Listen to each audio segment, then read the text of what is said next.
कितार डर कितार आगे पीछे 5 गाड़ियां रुकी थी पंचायत में। सभी लोग मुंतजिर थे कि कब सरदार आएंगे और फैसला लिया जाएगा।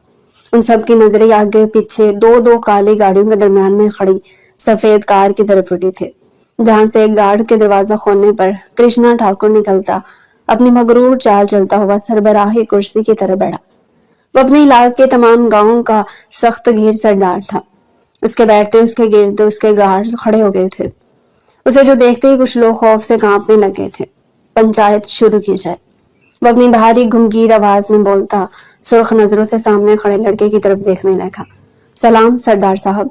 साहब, ये अली मेरी बेटी को धोखा दे रहा है। इसके किसी दूसरी लड़की के साथ नाजायज ताल्लुकात है। इसको कहीं या तो ये मेरी बेटी को तलाक दे या फिर अपने सारे नाजायज ताल्लुकात खत्म करे। राशिद साहब अपनी बेटी जो मुकम्मल पर्दे में वहां खड़ी थी उसको अपने हिसार में लेते हुए बोले। राशिद साहब की तलाक वाली बात पर कृष्णा ठाकुर गुस्से से मुट्ठियां बींचते अपनी सुर्ख सर्द नजरें उस पर गाड़ गया। इनकी बातें मुकम्मल होते कृष्णा ठाकुर ने खुशमगी से उस लड़की के शौहर की तरफ देखकर उसको बोलने का इशारा दिया। वो पहले दोनों इतराफ की बात सुनना चाहता था, उसके बाद ही उनको अपना फैसला सुनाता। सरदार साहब, मेरी दूसरी लड़की के साथ ताल्लुकात जरूर है लेकिन जायज। वो मेरी बीवी है, मैंने उससे निकाह किया है। उसके साथ मेरी शादी को 5 साल हो चुके हैं, लेकिन ये अभी तक उम्मीद से नहीं हुई और मुझे अपनी औलाद चाहिए, इसीलिए मैंने दूसरा निकाह किया है। अली आजिज़ी से सर झुकाकर कृष्णा ठाकुर के सामने अपना मौकफ रखा। नहीं सरदार साहब, ये झूठ बोल रहा है। वो लड़की पर्दे की ओर से बोलती जो थी। अली ने कृष्णा ठाकुर की तरफ देखते नफे में गर्दन हिलाई, फिर अपना और दूसरी लड़की का निकाहनामा लाते वो कृष्णा ठाकुर के सामने रखा। देखो राशिद मियाँ, दूसरा निकाह करना कोई जुर्म नहीं है, और जहां तक रही बात तुम्हारी बेटी की, तो अली तुम्हारी बेटी और अपनी दूसरी बीवी के बराबर के हकूक अदा करेगा। तलाक अल्लाह का नापसंदीदा काम है जो कि नहीं होनी चाहिए। तहफ़्फ़ुज़ के तौर पर अली को ये हुक्म दिया जाता है कि वो अपनी आधी जमीन तुम्हारी बेटी के नाम करेगा। अगर किसी को मेरे फैसले से इख्तिलाफ है तो अभी सामने आ जाए। वो गंभीर आवाज में बोलता सबकी बोलती बंद करवा चुका था। सब धम साधे उसका एक एक लफ्ज गौर से सुन रहे थे। उसने इस्तेफामिया नजरें सब पर दौड़ाई, लेकिन किसी को भी सामने न आते देखकर कृष्णा ठाकुर अपनी जगह से उठता अपनी गाड़ी की तरफ बढ़ गया। एक गार्ड ने भागकर उसके लिए गाड़ी का दरवाजा खोला। उसके बैठते ही ड्राइवर गाड़ी स्टार्ट कर गया। जब उसकी गाड़ी के आगे पीछे दो दो गाड़ियां उसके गार्ड्स की ठाकुर हवेली की तरफ रवा दवा थी। बाहर निकल समी, नहीं तो आज तेरा घर लूट कर जाऊंगा मैं। गफूर तैश में दरवाजा खटखटाते हुए गुर्राया। मैं कह रहा हूँ बाहर निकल। अंदर से कोई भी जवाब न पाते वो दरवाजे को जोरदार धक्का मारता हुआ बोला। अब्बा, तुमने क्यों उधार लिया गफूर चचा से, जब जानते हो कि वो दूसरे दिन ही अपना उधार लेने वापिस आ जाएगा। वो अपनी सब्ज आंखों में नमी लिए बोले। और क्या करता अनुशे, मैं अपनी बेटी को भूखा कैसे सोने देता रात। समी उसको अपने बाजू के हल्के में लेते हुए बोले। जब फिर से धड़ाधड़ दरवाजा बजना शुरू हुआ। अब्बा, ये लो ये अंगूठी, सोने की है, इसको बेचकर तुम गफूर चचा का उधार चुका दो और दोबारा उससे कभी धार ना लेना। वो अपने संदूक से सोने की अंगूठी निकाल कर लाते हुए बोले। नहीं मेरी गुड़िया, ये तेरे पास तेरी माँ की आखिरी निशानी है। मैं इसको नहीं बेच सकता, तो इसको अपने पास संभाल कर रखना, मैं कुछ देखता हूँ। समी साहब इतना ही बोले थे जब दोबारा दरवाजा बजा। तो अंदर चली जा अनुशे और दरवाजा बंद कर ले, चाहे कुछ भी हो जाए। तब तक दरवाजा ना खोलना जब तक मैं तुझे बाहर ना बुलाऊं। सुन रही है ना, जा अंदर। समी उसको गायब दिमागी से अपनी बात सुनते देख अंदर कमरे की तरफ धकेल गए। बस बात में सर हिलाती अंदर से कुंडी लगा दी, पर दरवाजे के साथ ही खड़ी होती बाहर देखने लगी, जहां एक हल्की सी झुरी से बाहर का तमाम मंजर वाज़ेह था। समी के दरवाजा खोलते गफूर अपने 2 आदमियों के साथ अंदर दाखिल हुआ। मेरा उधार वापस कर, वो भी सूद समेत। गफूर ने बिना किसी लगी लपटी के अपना उधार वापस मांगा। देख गफूर, अभी कल ही तो तुझसे उधार लिया है और मैंने तुझसे 1 हफ्ते का वक्त मांगा था। समी साहब ने तहम्मुल से बात की। नहीं, मुझे तो मेरे पैसे आज ही वापस चाहिए। गफूर इर्द गिर्द नजरें दौड़ाते हुए बोला। जाओ इसका कमरा देखो। गफूर ने अपने साथ आए आदमियों को कमरा देखने को बोला। नहीं, मैं तुम लोगों को कमरा नहीं देखने दूंगा। समी उनके सामने तन कर खड़े हो गए। तेरी इतनी हिम्मत, तू मुझे रोकेगा? गफूर इतना कहते समी साहब पर झपट पड़ा था, जबकि उसके साथ आए दोनों आदमी भी अनुष्य की बर्दाश्त से बाहर हुआ था। सब वो लोग उसके अब्बा को मार रहे थे। वो सर पर अच्छी तरह से चादर ओढ़े चेहरा छुपाए दरवाजा खोलती बाहर निकले। रुक जाइए गफूर चचा, वो बाहर निकलती चीख गई। समी साहब लहू लहान आधमरे से नीचे गिरे हुए थे। गफूर ने हैरानी से इस बारीक आवाज के ताकुब में नजरें उठाई। वहां खड़ी दोशीजा को देखते उसकी आंखें चमकी थी। उसका चेहरा नहीं नजर आ रहा था, लेकिन उसकी गजाली आंखें और दूधिया हाथ देखते गफूर की आंखों से हवस टपकी थी। गफूर चचा, आप ये अंगूठी रख लो, ये खड़े सोने की है, इससे आपका उधार उतर जाएगा। वो 2 कदम आगे जाती अंगूठी गफूर के सामने करके। समी साहब बेबसी से आंसू बहाने लगे। इन जालिमों ने इतना मारा था कि उनके जिस्म में शदीद दर्द था कि उठा भी नहीं जा रहा था। वो अनुषा को मना भी नहीं कर पा रहे थे। ठीक है, तो अंगूठी दे रही है तो रख लेता हूँ, लेकिन इससे मेरा उधार पूरा नहीं होगा। 2 दिन का वक्त दे रहा हूँ मैं, मेरा मुकम्मल उधार चुका देना नहीं तो समी तैयार रखना मेरी दुल्हन। गफूर गलीज नजर अनुषा पर गाड़े हवस भरे लहजे में बोला था। अंगूठी उसके हाथ से लेते जानबूझकर वो उसकी उंगलियां अपने हाथ के साथ मिस करते उसको अपने लम्स से बावर करवा गया था। अनुषा खामोशी से नजरें नीचे किए समी साहब की तरफ देखने लगी। गफूर अपने साथ आए आदमियों को साथ आने का इशारा करता घर से बाहर निकल गया।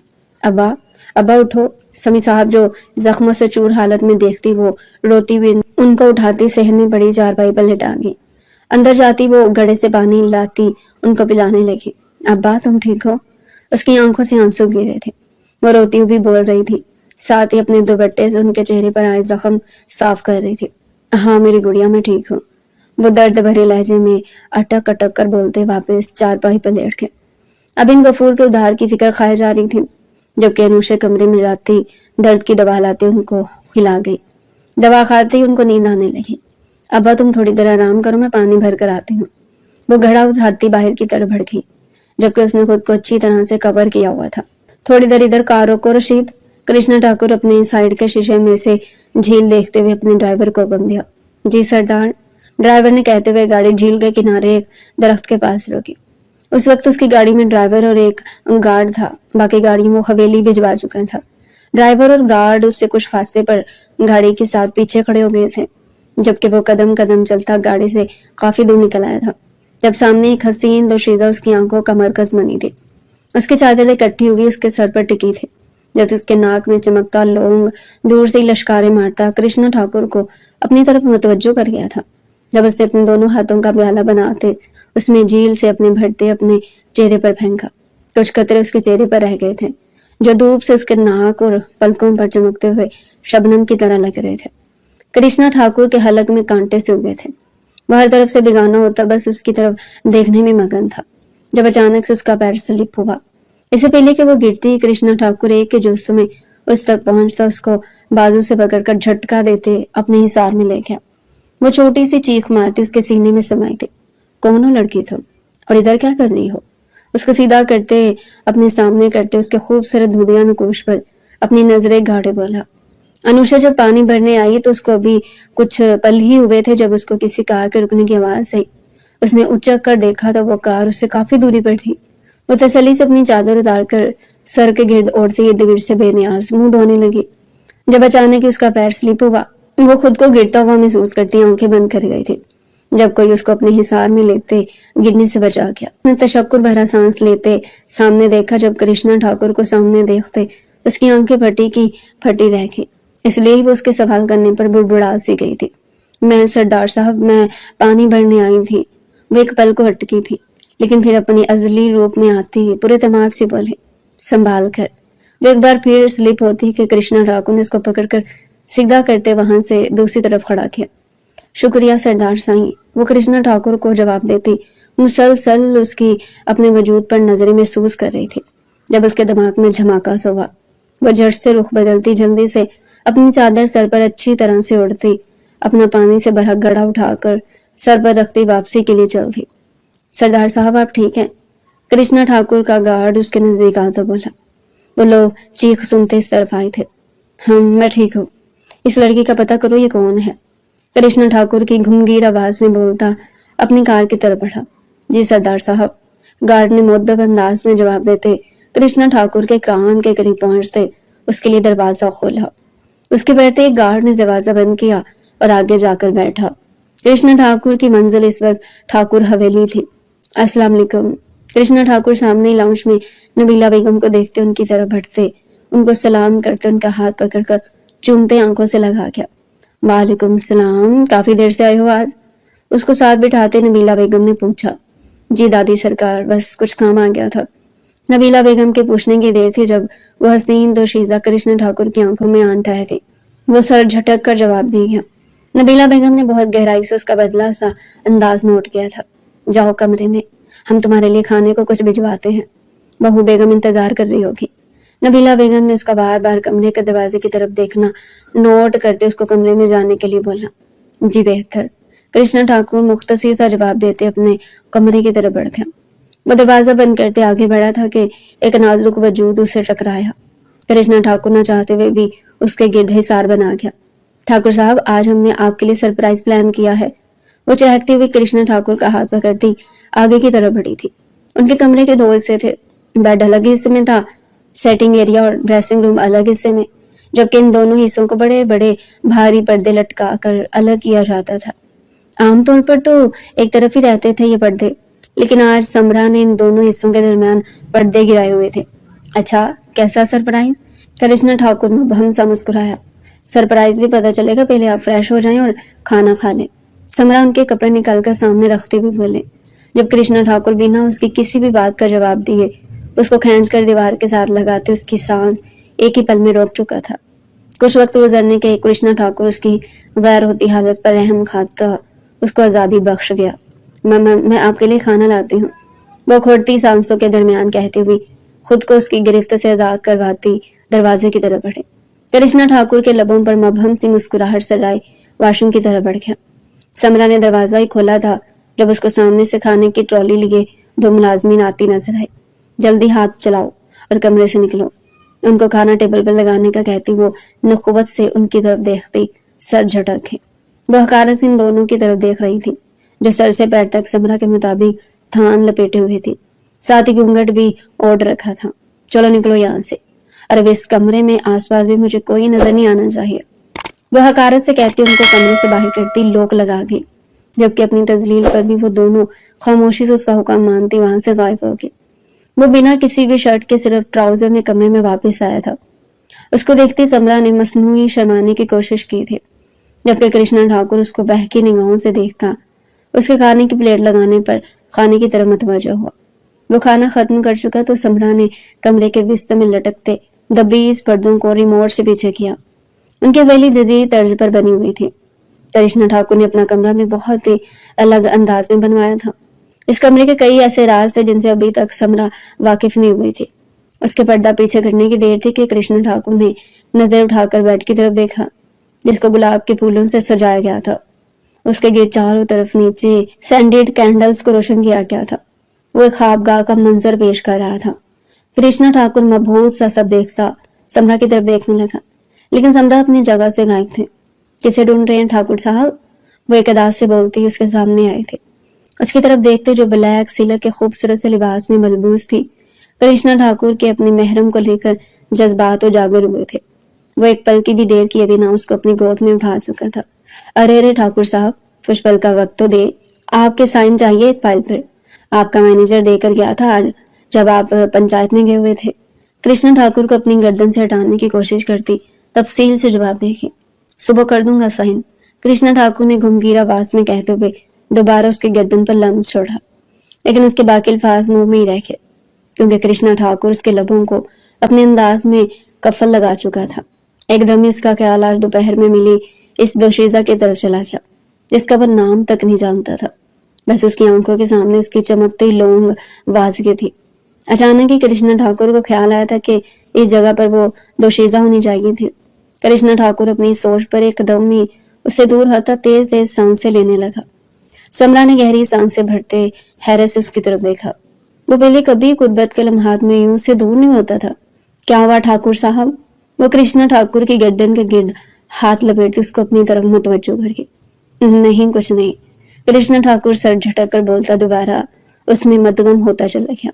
آج 2 دن گزر چکے تھے اور غفور پھر سے ان کے دروازے پر کھڑا تھا، لیکن سمی صاحب تو اس دن کے ہی زخمی ہوئے گھر میں پڑے تھے۔ مزدوری کر کے کچھ کما کر لاتے تو ہی قرضہ چکا تھے۔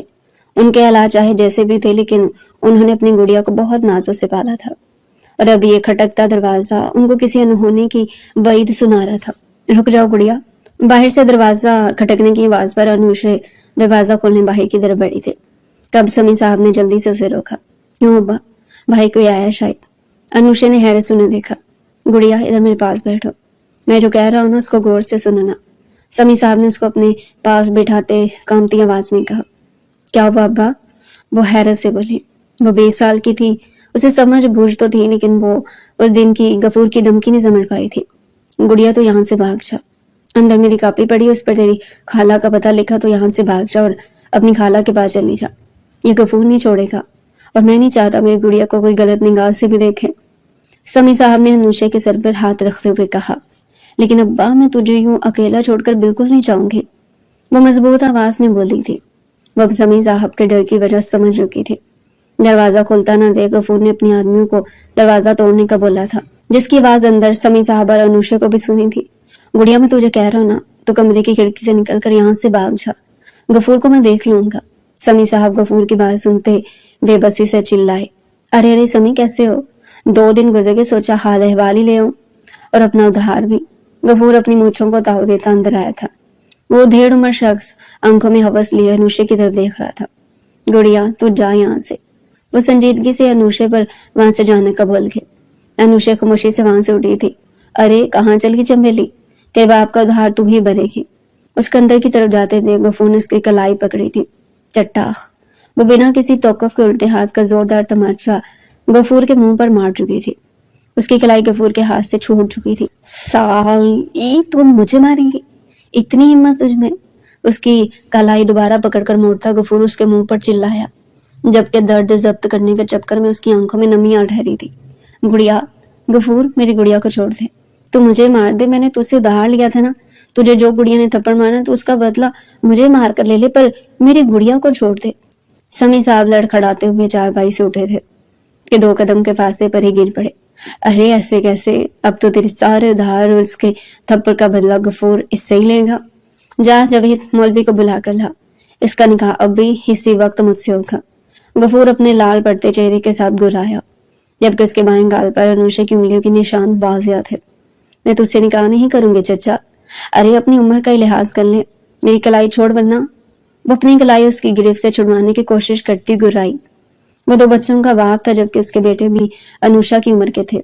वरना वरना क्या करेगी तू? और निकाह तो तेरा मुझसे होकर रहेगा। गफूर उसकी कलाई पर मजीद दबाव डालते उसकी तरफ सुर्ख आंखों से देखता गुर्राया। इतने में जावेद मौलवी साहब को बुलाकर ले आया।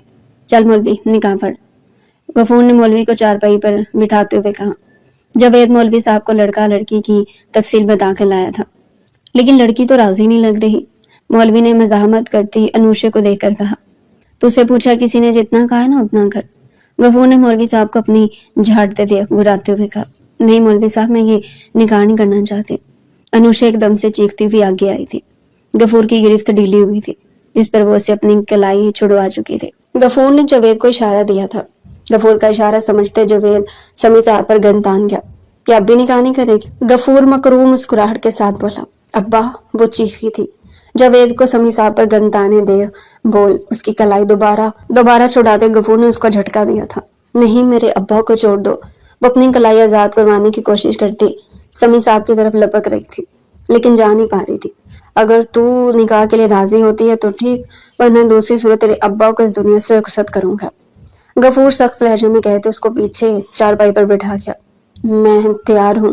वो अपने अब्बा के लिए खुद को कुर्बान कर गई थी। उसकी बात सुनते गफूर के चेहरे पर मायनी खैसी मुस्कुराहट दर आई थी। चल मौलवी, निकाह शुरू कर। जावेद के साथी ने मौलवी साहब के सर पर गन रखी। नहीं मेरी गुड़िया, अपने साथ ये जुल्म मत कर। समी साहब बेबस से रो दिए। फिर कुछ ही पलों में वो अपनी जिंदगी, अपना सब कुछ गफूर के नाम कर चुकी थी, जो उसकी बाप की उम्र का था। गफूर बिना उसकी तरफ देखे उसके सर पर चादर देते उसका हाथ पकड़कर खींचता हुआ अपनी गाड़ी में बिठा गया। वो जैसे सहम सी गई थी, जबकि समी साहब अपनी बेटी को ना बचा पाने के गम में दम तोड़ गए थे। साहब, ये मर गया। जावेद ने गफूर को देखते सरगोशी में कहा, बाहा, मेरे ससुर के जनाजे का अच्छा इंतजाम करो, तब तक मैं इसकी बेटी से अपना उधार वसूल लेती हूँ। उसकी हिम्मत कैसे भी मुझे थप्पड़ मारेगी। मुझे गफूर को गफरू मकरू कहका लगाते हुए अपनी कार में बैठते घर की तरफ रवाना हो गया।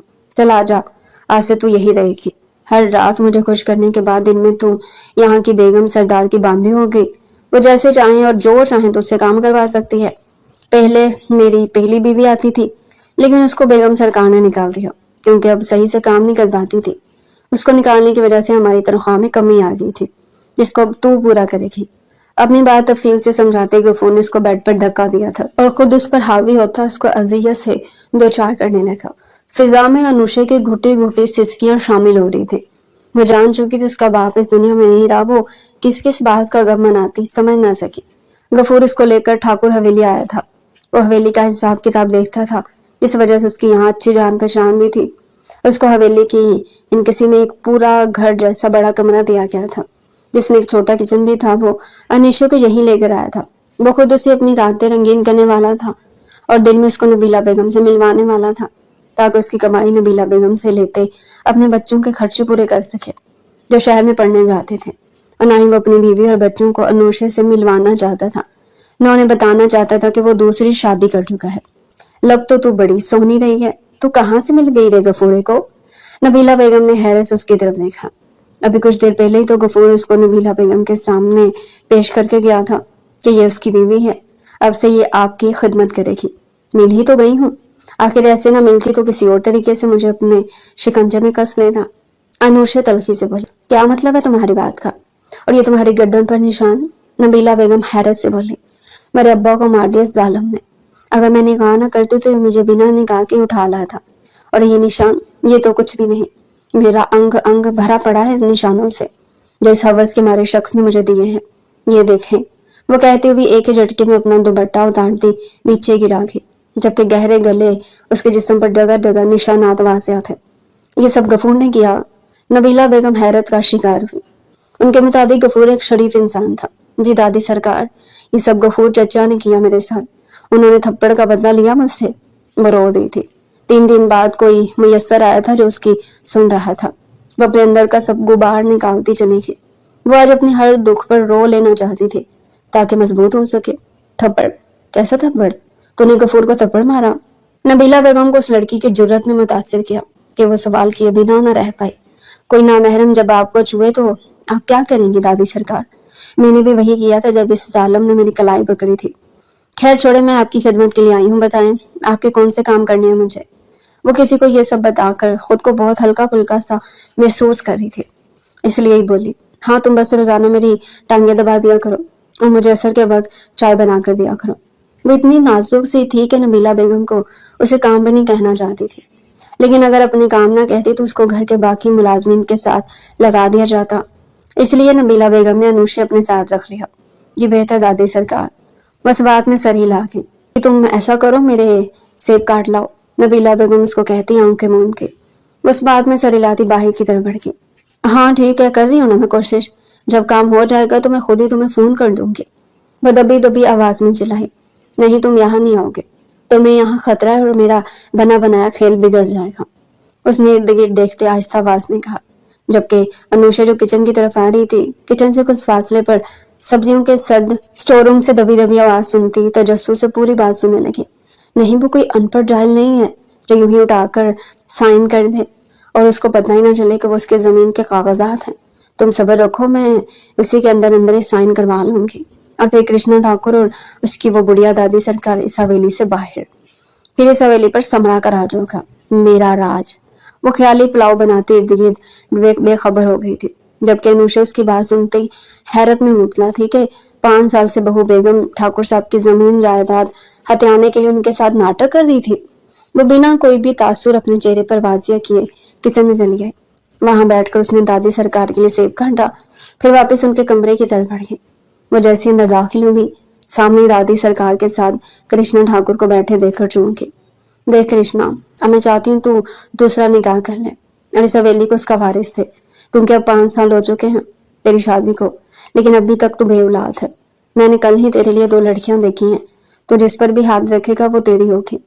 دادی سرکار نے سنجیدگی سے کہا. وہ پچھلے 1 ماہ سے کرشنا ٹھاکر کے پیچھے تھی کہ وہ دوسری شادی کر لیں لیکن کرشنا ٹھاکر ان کی بات کو ٹال رہا تھا جبکہ آج دادی سرکار کی بات سنتے کرشنا ٹھاکر نے آنکھوں میں چمک لیے اس حسین دوشیزہ کو دیکھا تھا جس کی معلومات اس کے گارڈ نے کل فراہم کی تھی. دادی سرکار اپنی بات کہہ کر کرشنا ٹھاکر کی طرف دیکھا जबकि कृष्णा ठाकुर अभी भी अनुषा को देखने में मगन था। कृष्णा, मैं तुझसे बात कर रही हूँ, नबीला बेगम थोड़े करख्त लहजे में बोले। दादी सरकार, जैसा आप चाहेंगी वैसे ही होगा, मुझे थोड़ा वक्त दें। कृष्णा ठाकुर अपनी मूंछों को ताव देता वहां से निकल गया, जबकि अनुषा खामोशी से एक तरफ खड़ी थी। कृष्णा ठाकुर की जाती वो प्लेट नबीला बेगम के सामने रखी। तो फिक्र न कर मेरी बच्ची, मैं कृष्णा से बात करती हूँ, इस गफूर से बात करेगा। नबीला बेगम ने उसकी जर्द रंगत देखते उसे हौसला दिया था। दादी सरकार, वो बहुत जालिम है, कहीं ऐसा न हो ठाकुर साहब उनसे बात करें और वो उसका भी सारा गुस्सा मुझ पर निकाल दे। हकीकतन वो गफूर का ये रूप देखकर बहुत डरी हुई थी। वो दोबारा उसके बिस्तर की जीनत नहीं बनना चाहती थी। तू परेशान न हो, गफूर को कृष्णा संभाल देगा। तुझे आज रात वापस जाने की जरूरत नहीं है, इधर मेरे पास ही सो जाना। अगर कल गफूर पूछे तो कह देना मेरी तबीयत ठीक नहीं थी, मैंने तुझे अपने पास रोक लिया। नबीला बेगम को बार बार उस पर तरस आ रहा था। साथ वो ये भी सोच रही थी कि अगर ये लड़की उनके कृष्णा की बीवी बन जाती तो क्या कहने होते। इधर आ तू, इधर मेरे पास बैठ और परेशान ना हो। नबीला बेगम ने उसे अपने पास बिठा लिया। वो खामोशी से इस बात में सर हिलाती उनके पास बैठ गई। फिर नबीला बेगम उससे उसके घर की बातें करने लगी, जिससे उसका ध्यान गफूर की तरफ से हट गया था। सुनो लड़की, समरा ने उसको किचन से निकलते देखकर पुकारा। जी बहू बेगम। अनुषा ने उसकी तरफ सवालिया निगाहों से देखा। इसको हवेली आए 2 हफ्ते हो चुके थे और वह इन 2 हफ्तों में 3 बार उसको किसी से बात करते सुन चुकी थी। वो दादी सरदार को बताना चाहती थी, फिर ये सोचकर रुक जाती कि वो क्यों उसका जा बजाय तबार करेंगी। ये तुम्हारे हाथ में क्या है? उसके हाथ में पकड़ा कप देखते हुए समरा ने पूछा। बहू बेगम, दादी सरकार के लिए चाय है, अनुषा ने आहिस्ता आवाज में जवाब दिया। ऐसा करो ये चाय ठाकुर साहब को कमरे में देकर आओ, दादी सरकार के लिए और बन जाएगी। समरा ने गर्दन अकड़ा कर उसे हुक्म दिया। अनुषा का दिल तो किया कि उसकी यही गर्दन अकड़ कर मरोड़ दे, लेकिन खुद पर जब्त करती खुश खड़ी रही। फिर ये सोच कर के आज उसकी सच्चाई कृष्णा ठाकुर को बताकर ही रहेगी। वो पुख्ता इरादे के साथ इस बात में सर हिलाती कृष्णा ठाकुर के कमरे की तरफ बढ़ गई, जबकि समरा अपनी मगरूर चाल चलती किचन में दाखिल हो गई। रुको, कृष्णा ठाकुर को अपनी दादी सरकार बहुत अजीज थी, तो उनको चाय के बिना कैसे रहने देती। चाय बनाकर दो अच्छी सी। समरा ने किचन में जाते किचन में खड़ी मुलाजमा को चाय बनाने का कहा। जब तक वो चाय बना रही थी, समरा अपने मोबाइल में मसरूफ हो गई। पी ले बुढ़िया, अपने कुछ दिन ऐश की जिंदगी गुजार ले, फिर तो तुझे ये चाय यहाँ का ठाट बाट सब भूलना ही होगा। वो अपनी मकरूर सोचते मुलाजमा के हाथ से चाय लेती नबीला बेगम के कमरे की तरफ बढ़ गई। अब आखिर को उसको एक अच्छी बहू होने की जिम्मेदारी भी तो निभानी थी। उसने दरवाजे के सामने खड़े होते हिचकिचाते हुए दरवाजा खटखटाया, पर जवाब निदार्थ। उसने दरवाजा खटखटाने के लिए दरवाजे पर हाथ रखा तो दरवाजा खुल गया। कमरे में कोई नहीं था। वो टेबल पर चाय रखती मुड़ने लगी थी जब ड्रेसिंग रूम का दरवाजा खुला और कृष्णा ठाकुर अपनी भरपूर वजाहत के साथ ड्रेसिंग रूम से बाहर आया। उसने सफेद रंग का शलवार कमीज पहन रखा था, जो उसकी वजाहत में इजाफे का सबब बनना था। अस्सलाम वालेकुम ठाकुर साहब, आपकी चाय, वो मुअद्दब अंदाज में कहते पलटी। उसको वहां मजीद खड़े रहना अजीब लगा था। रुको अनुषे, जेरे लब उसके सलाम का जवाब देते उसको बाहर की तरफ बढ़ते देखकर कृष्णा ठाकुर ने पुकारा। जी ठाकुर साहब। अनुषा ने पलटते हुए एहतराम बचा। वो हैरान भी हुई कि ठाकुर साहब को उसका नाम कैसे पता। उसकी जिंदगी ऐसी राह पर चल निकली थी कि वो शायद नहीं, यकीनन पहली मुलाकात भूल चुकी थी। मुझे तुम्हारा वक्त चाहिए, क्या तुम 2 दिन के लिए मेरी मेहमान बनोगी? कृष्णा ठाकुर ने उसकी आंखों में आंखें गाड़ते सवाल किया। वो कदम कदम चलते उसके करीब आ चुका था। आप ये कह भी कैसे सकते हैं ठाकुर साहब? अनुषा ने हैरत से पूछा। क्यों, इसमें क्या बुराई है? तुम्हें बस 2 दिन के लिए मेरे कमरे की जीनत बनना है। कृष्णा ठाकुर ने बिना किसी लगी लपटी के उसको अपना मौकफ समझाया। उसकी गर्दन पर चमकते निशान कृष्णा ठाकुर को बहुत कुछ गलत सोचने पर मजबूर कर गए थे, इसलिए वो संजीदा लहजे में उससे पूछ रहा था। माजरत ठाकुर साहब, मैं शादीशुदा हूँ। अनुषा की आंखें सुर्ख हुई थी। कृष्णा ठाकुर की बात समझते, लेकिन वो बहुत तहम्मुल से कृष्णा ठाकुर को जवाब दे रही थी। वो हैरान थी कृष्णा ठाकुर ने क्यों उसको बिना किसी लगी लपटी के सीधा अपने साथ रात गुजारने की ऑफर दी थी। तो क्या हुआ, इस निकाह में होते तुम्हें कौन सी इज्जत मिल रही है, जबकि निकाह तो टूट भी जाते हैं। कृष्णा ठाकुर ने उसका जवाब रद्द किया था। आप एक शादीशुदा लड़की से निकाह तोड़ने की बात कर रहे हैं ठाकुर साहब। अनुषा 2 कदम पीछे हुई थी। सिर्फ 2 दिन मेरी मेहमान बन जाओ, हवेली का हर फर्द तुम्हारी इज्जत करेगा। आखिर कृष्णा ठाकुर के कमरे की जीनत बनोगी। सिर्फ प्रेग्नेंट करूंगा, उसके बाद तुम्हारा मेरे साथ कोई ताल्लुक नहीं होगा। जब कि हवेली में भी तुम एक पहचान पाओगी। कृष्णा ठाकुर ने गोया उसको लालच देते अपनी तरफ राग़िब करने की कोशिश की थी। आखिर वो दिमाग का खेल खेलना खूब जानता था। आज कृष्णा ठाकुर अपनी दादी सरकार की बात भी मान ही लेना चाहता था, लेकिन अपने तरीके से। अनुषे कोई खिलौना नहीं है जो आप इस्तेमाल करके फेंक दे। पूछे दादी सरकार से, क्या मेरे जिस्म पर निशान इस बात की गवाही नहीं दे रहे कि मैं शादीशुदा हूँ? गफूर चचा ने जबरदस्ती मुझसे निकाह किया। अब आप 2 दिन मेहमान बनाने का बोल रहे हैं। अनुषे अपने शानों से दुपट्टा हटाते कृष्णा को दिखाने लगी, जहाँ गफूर की बेदर्दी वाज़ेह थी। वो तैश में आती गुर्राए थे। आखिर कृष्णा ठाकुर उसको समझ क्या रहा था? वो अपनी इज्जत पर कोई समझौता नहीं कर सकती थी। गफूर ने जो भी किया था, लेकिन वो उसके निकाह में थी, वो सब जायज़ था, जबकि कृष्णा ठाकुर तो हर मतलब ही गलत निकाल रहा था। अगर तुम्हारे साथ ज़बरदस्ती हुई है तो गफूर को इस बात का हर्जाना ज़रूर भुगतना होगा। कृष्णा ठाकुर उससे नज़रें फेरते हुए बोला था। किसी और का लम्स उसके जिस्म पर बर्दाश्त नहीं हुआ था। आपका बहुत बड़ा एहसान होगा मुझ पर ठाकुर साहब, जो आप मुझे इस जानवर से आज़ाद करवा थे। वो कृष्णा ठाकुर के सामने हाथ जोड़ गए थे। एक उम्मीद की किरण नजर आई थी जो इस जानवर से आज़ाद करवा देने के लिए काफ़ी थी। तुम बेफिक्र हो अनुषे, ये मसला आज शाम ही हल होगा, लेकिन एक शर्त है मेरी। कृष्णा ठाकुर कुछ पल के लिए रुका था, जबकि अनुषे उसे सवालिया नजरों से देखा। इद्दत खत्म होती तुम मुझसे निकाह करोगी, ताकि मैं तुम्हें मुकम्मल तहफ़्फ़ुज़ फराहम कर सकूं। कृष्णा ठाकुर संजीदगी से बोला, मुझे मंजूर है। अनुषी ने बिना एक लम्हा भी ज़ाया किए जवाब दिया था। कम अज़ कम वो इस जानवर से तो छुटकारा हासिल करवा रही थी। कृष्णा ठाकुर एक नज़र उसकी नाक में पहनी लौंग देखता वहां से निकलता बालकनी में चला गया। वो खामोश सी थी। कृष्णा ठाकुर भी तो बच्चे की चाह में उससे शादी करना चाह रहा था। वो खुश कैसे हो सकती थी? बस उसे इस बात की तसल्ली दे के कम अज़ कम उसके गफूर जैसे हफ्सी आदमी से जान छूट जाएगी। कौन है वो लड़की? गफूर, जिसके साथ तुमने ज़बरदस्ती निकाह किया है। कृष्णा ठाकुर ने उसको शाम में ही तलब किया था। वो ठाकुर साहब, उसके बाप के सर पर मेरा उधार था, वो उतार नहीं सका तो उसने ही मुझे ऑफर दी थी कि मैं उसकी बेटी से निकाह कर लूँ। गफूर की हालत कृष्णा ठाकुर के सामने बहुत बुरी हो चुकी थी। जाने कृष्णा ठाकुर को सच पता चलता तो वो उसके साथ क्या करता। और तूने मान लिया गफूर? कृष्णा ठाकुर ने उसे सुर्ख आंखों से देखा। वो ठाकुर साहब, गफूर के मुंह से इतने अल्फाज निकले थे, फिर वो खामोश हो गया। गफूर, ये रहे तुम्हारे उधार के पैसे, इस लड़की को अभी इसी वक्त आज़ाद करो। कृष्णा ठाकुर ने बहुत तहम्मुल से कहा, वरना दिल तो उसका गफूर को इतना मारने का कर रहा था कि बिस्तर से उठना बाधा। लेकिन ठाकुर साहब, उसका वालिद अब इस दुनिया में नहीं रहा, वो अकेली। गफूर हिचकिचाया। वो इतनी खूबसूरत लड़की अपनी पहुंच से दूर बिल्कुल नहीं करना चाहता था। वो अकेली नहीं है। जो सामान कृष्णा ठाकुर की ज़ेरे कफालत आ जाए उसकी अहमियत बढ़ जाती है। वो तो फिर जीती जागती इंसान है। कृष्णा ठाकुर ने अपनी नज़रों से उसे बहुत कुछ जताया।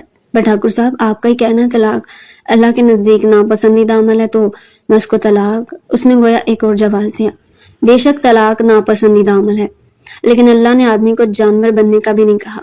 कृष्णा ठाकुर की नज़रें उसके अंदर तक गड़ी थी कि वो शर्मिंदा होता वहां से भाग जाना चाहता था। ये रहे तलाक के कागजात, इस पर दस्तखत करो और यहाँ से निकलते भलो। कृष्णा ठाकुर ने पेपर्स उसके सामने फेंकते उसके पैरों के नीचे से जमीन खींच ली थी। गफूर ने बिना कुछ भी कहे खामोशी से पेपर्स पर दस्तखत कर दिए थे। वो साइन करते जाने लगा था जब कृष्णा ठाकुर की आवाज़ ने उसके कदम रोके। आज के बाद मुझे हवेली नजर ना हो गफूर, तुम्हारे जिम्मे डेरे का हिसाब किताब है। अब से तुम वही रहोगे, और एक भी छुट्टी की तो उसके पैसे तुम्हारी तनख्वाह से लाजमी कटेंगे। कृष्णा ठाकुर ने खड़े होते हुए अपना हुक्म सुनाया था और तलाक के पेपर्स उठाते वो वहां से निकलता चला गया, जबकि गफूर की टांगें कांपने लगी थी। उसके जुल्म की इंतहा खत्म हुई थी। उसका सजा भी कृष्णा ठाकुर भरपूर सुना गया था। कृष्णा ठाकुर का डेरा सुनसान इलाके में था, जिसके एक तरफ घना जंगल था जहाँ खूनख्वार जानवर थे और वह रात के पहर बाहर निकलते थे। डेरा तकरीबन 1.5 घंटे की मसाफत पर था, और अगर वो आने जाने में वक्त लगाता तो कृष्णा ठाकुर के मुताबिक उसकी तनख्वाह कट जाती। इसलिए उसको डेरे पर ही रहना पड़ता था। जिसको सोचते वो अंदर तक कांप गया था। वह रात के वक्त ज्यादा लोग नहीं ठहरते थे, सिर्फ 2 गार्ड्स होते थे, वो भी नजदीक के गांव के थे जो अपने गांव चले जाते शाम के वक्त। लेकिन गफूर को वहां अकेले रहना था। वो खुद को अकेले वहां तस्वुर करते अंदर तक कांप गया था। वो कृष्णा ठाकुर के हुक्म की नफी भी नहीं कर सकता था। ऐसा करता तो यहाँ से निकाल दिया जाता। उसकी जिंदगी का कुल सरमाया तो यही था। वो यहाँ से जाकर क्या करता? उसको अब मालूम पड़ा था कि अगर हम किसी पर जिंदगी तंग करते हैं तो यूं हम पर भी जिंदगी तंग हो जाती है। उसको समझ नहीं आ रही थी कि वो करे तो क्या करे।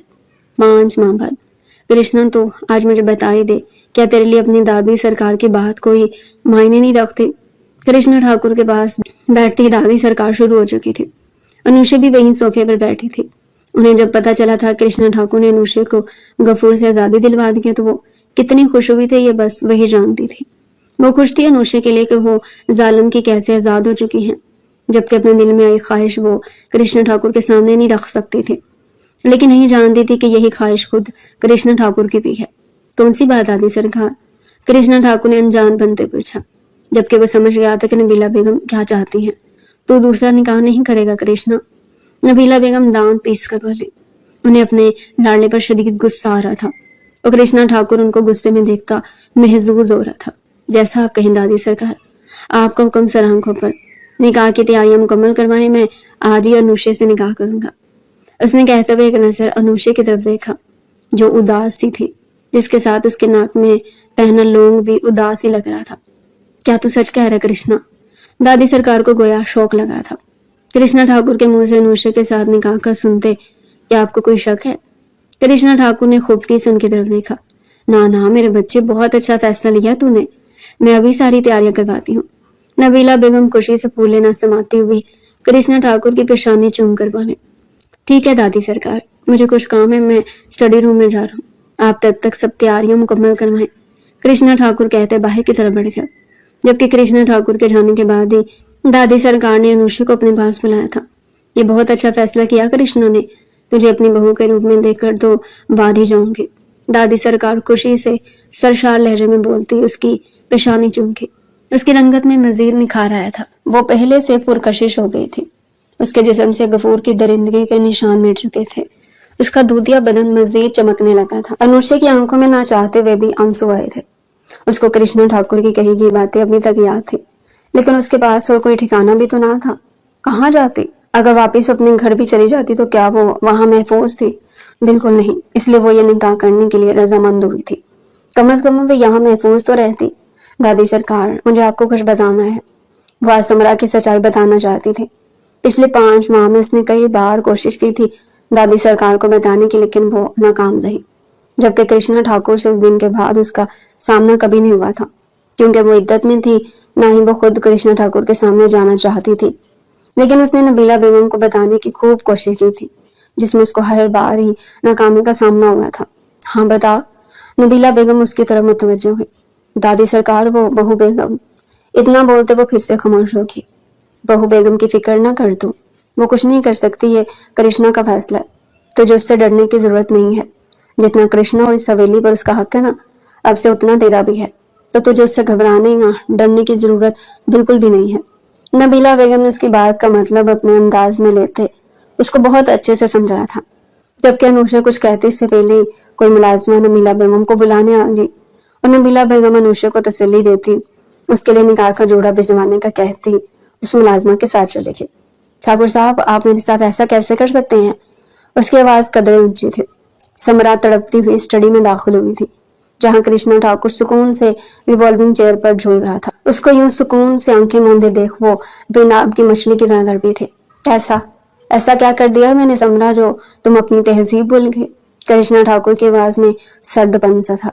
क्या मतलब ऐसा क्या कर दिया? जो आप मेरे सर पर सौतन ला रहे, ये क्या कम है? वो नीची आवाज में गुर्राई थी। उसका बस नहीं था, वरना कृष्णा ठाकुर को खत्म कर डालती। पहली बात, आवाज नीची रखो अपनी, और दूसरी बात ये कोई अनोखा काम तो नहीं है जो पहली बार हो रहा है। कृष्णा ठाकुर का लहजा करख था, लेकिन वो जवाब उसको पुरसुकून अंदाज में दे रहा था, जिसको देखकर समरा के अंदर भगदड़ था मच गया था। मैं आपको दूसरी शादी की इजाजत नहीं देती। आपको दूसरी शादी नहीं कर सकते। उसने अपना आखिरी हर्ब आजमाया। तुम दूसरी शादी की इजाजत क्यों मांग रहा है समरा? मुझमें इतनी हिम्मत है कि मैं तुम्हारे और अब दूसरी बीवी के हुकूक बराबर अदा कर सकता हूँ। तुम मुझे दूसरा निकाह करने से नहीं रोक सकते। कृष्णा ठाकुर इस्तजाइया अंदाज में बोलते बुक शेल्फ की तरफ बढ़ा। मैं आपके खिलाफ कोर्ट जाऊंगी। समरा ने अपनी तरफ से धमकी दी थी। बाहर शौक से जाओ। कृष्णा ठाकुर ने यूं कहका लगाया था जैसे कोई शख्स किसी नासमझ बच्चे की बात पर हंसता है। वो फिर से बोलने लगी थी कि कृष्णा ठाकुर हाथ उठाकर हो गया। अगर तुम इस हवेली में रहना चाहती हो तो खामोशी से रहो, ورنہ تمہارے خلاف میرے پاس جو ہے نا، مجھے تمہیں قانون کے حوالے کرنے کی بھی ضرورت نہیں پڑے گی، کیونکہ یہاں کا قانون میں خود ہوں، اور جو تم کر چکی ہو نا اس کی سزا موت سے بھی بدتر ہے۔ کرشنا ٹھاکر کی آنکھیں لہو رنگ ہو گئی تھی ایک دم سے۔ سمرا اس کو دیکھتی خوف سے تھر تھرا اٹھے۔ اس نے نظریں چرائی تھی، گویا وہ جان گیا تھا کہ اپنے اندر پلنے والی اولاد کی قاتل وہ خود تھی۔ ہاں، وہ ماں بننے والی تھی، شادی کے 1 سال بعد ہی، جب اس نے گولیاں کھاتے اپنا حمل ضائع کیا تھا، اور پھر اس کو اس کی سزا بھی خوب ملی تھی کہ اب وہ کبھی ماں نہیں بن سکتی تھی۔ میں نہیں چاہتا کہ میں اپنی بیوی کو کچھ بھی غلط الفاظ کہوں، تو بہتر یہی ہے کہ تم خاموشی سے ایک طرف ہو جاؤ، ورنہ میں حساب کتاب پر آئے تو تمہیں کہیں منہ چھپانے کی جگہ بھی نہیں ملے گی۔ کرشنا ٹھاکر کرخت لہجے میں کہتے اپنی کتاب کے مطالعے میں غرق ہوا تھا، جبکہ وہ مرے مرے قدموں کے ساتھ اپنی کمرے کی طرف بڑھ گئی۔ کیسی ہو؟ وہ جب اندر آیا تو سامنے اس کو اپنی سے سجائے بیٹھے دیکھ کر کرشنا ٹھاکر اندر تک سرشار ہوا تھا۔ انوشا نے اس بات میں سر ہلایا۔ کیا ہوا؟ خاموش کیوں ہو؟ گھونگھٹ کے اندر سے اس کی ٹھوڑی پکڑ کر چہرہ اونچے کرتے کرشنا ٹھاکر گھمگیر آواز میں بولا۔ انوشا خاموش رہی۔